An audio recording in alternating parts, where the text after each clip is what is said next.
So, like I mentioned in my previous video, I'm really dancing on a fine line, getting this new custom titanium bike down to 6.8 by using parts I already have. Now, obviously, I don't have the exact frame weight since that's being fabricated as we speak, or as I record, I guess. But the reality, it's a metal bike and even titanium will be heavier than carbon, no matter how you thread that bottom bracket. And while there are a few opportunities on some smaller parts to save a few grams here and there, the biggest area for me is the wheels. But this investment is just not for the sake of a few grams. It's an opportunity for me to try something new that I wanted to try for a while, and it's also an opportunity to get a wheel set that we really look the part on a round tube frame. I said it before, but I really dig the look of a shallow climbing wheel on the right frame, which I think this will end up being. But let's not drag this out anymore than we have to. This wheel set weighs 1,060 grams. It's the lightest disc brake wheel set I've had yet. I said disc because in my youth I actually had a sub 1,000 gram set, but you know, medieval bike tech and stuff doesn't really count. So the rims are something really exotic. 250 gram carbon hoops from Slayer of Grams. I kid. There are some AR25 rims from Light Bicycle with some dorky laser engraving for an extra $5. So yeah. They are only 250 grams though, and that's really hard to beat unless you go really narrow like tubular rims these days. Despite the lightweight though, they are still advertised as a gravel rim, and a 24mm internal width kind of confirms that. So I'm not too worried that these will break apart on me on my simple road rides, but time will tell, I guess. Apart from the laser engraving, these are standard Light Bicycle build, Sapim CX-ray spokes laced to a carbon tie X hub, 6-bolt disc hub set. So nothing really super fancy, to be honest. Now there's a few reasons I went with these. In the end, I had a few options actually, and some of them even lighter. But I'm always curious to try parts I never tried before, and the carbon tie hubs are one of those parts. On the other hand, something I didn't mind going with again was the CX-ray spokes.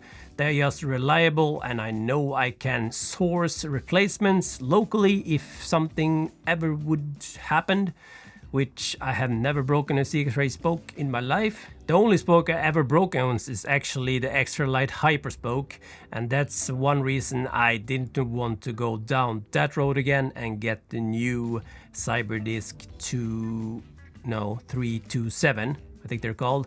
That would have been a sub 1,000 gram wheel set, but yeah.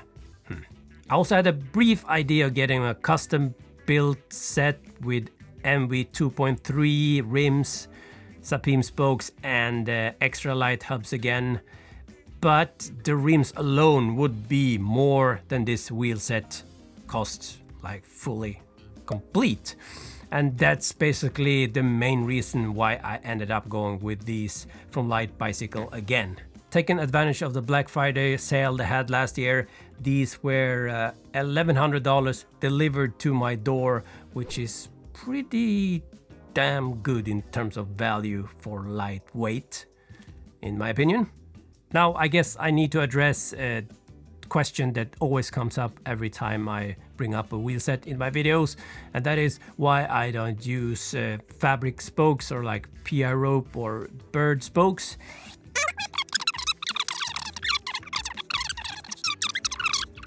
Now, that could have been my explanation, but to be honest, I just don't like how it looks. I guess it's fine on mountain bike and gravel, but on a road wheel set, yeah, I don't like how it looks, man.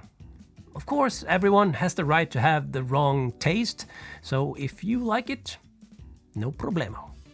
While we're at it, completing this wheel system will be something else that's new for me, and that are these Galfer disc rotors.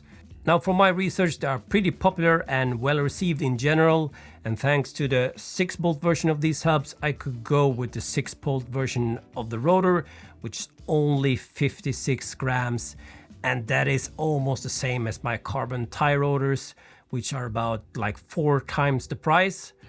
And normally I am not the one who goes with the good value option always, but I will definitely not be angry if these perform on par with the carbon tie rotors. Lastly, we have the tires, and it's the Panaracer Agilest TLR. That's a hard word to pronounce. These are 28 millimeters. 28 millimeters is the absolute smallest I'm willing to go on any bike these days. And these Agilest TLR are basically the lightest tires at 241 grams for 28 that I've been able to find. I already have almost used up a set of 30 millimeters of these tires already, so I know what they will bring. They're not the most amazing tire in the world, I will admit. Apart from the amazing weight, the grip is average, and if it's wet, it's below average, I will say. They wear pretty quick, which is not too surprising considering the weight. I also hear they only roll average on a drum in a lab, apparently. Luckily, I don't ride on many drums, and they have already given me some downhill KOMs, for whatever that's worth. But they do follow the theme of this whole wheel set, and that is value for weight. They are about half the price of a GP 5000 STR here in Japan, and they are readily available. So with this wheel set, I'm hoping I will have a bit more breathing room getting this bike down to 6.8 and will get the look I'm after. In the next video, I will hopefully be able to show you the actual real frame, get that final weight figure, and answer some questions I got from you guys in the last video. If you have something to add, feel free to leave them down in the comments on this video as well. Speaking of weight and Slayer of grams. Stop that.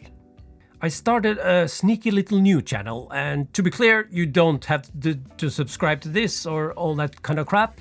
This is just for the absolutely dorkiest of dorks like me. It's basically short 30-second videos of weighing bike parts, nothing more, nothing less. It's mostly for my own reference really, since I usually have to go scroll through my own videos to get weights of parts I've used in the past. In this format, it's super easy to make, and it's very easy to search and find what you're looking for. And it's also an opportunity for me to document some parts that I might not put in these kinds of longer videos, but I still find it interesting and might want to use it in the future. So yeah, kind of a, I don't know, a video storage locker of bike parts, actual weights, kind of thingamajig. Dork, as I said. Slayer of grams. Well, catch you in the next one. Peace! What's that called? The new Cyberdix. And that's